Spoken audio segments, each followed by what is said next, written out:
大家好，我哋係日趣玉器，我只賣天然緬甸呢肉。今日轉咗背景，嚟緊我都會用呢個背景同大家講解我哋嘅貨品。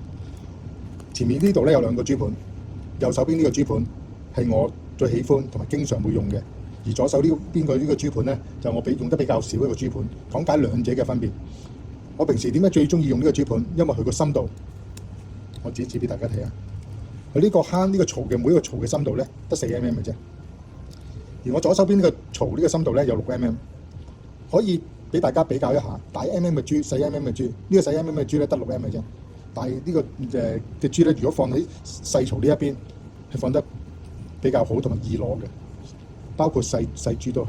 如果我調翻轉將一粒大珠擺去一個深槽裡面去拎，當然係冇問題，因為佢珠夠大。而細珠擺落啲深嘅槽裏面咧，而我哋要經常去攞珠嚟配，就比較難去拎到啦。呢個係我少少嘅心得。我哋適宜初學者又好，老手都好，揀一啲深度冇咁多嘅珠盤嚟做嘢，比較方便。好，今日視頻去到呢度，多謝大家收看，我哋係日趣玉器。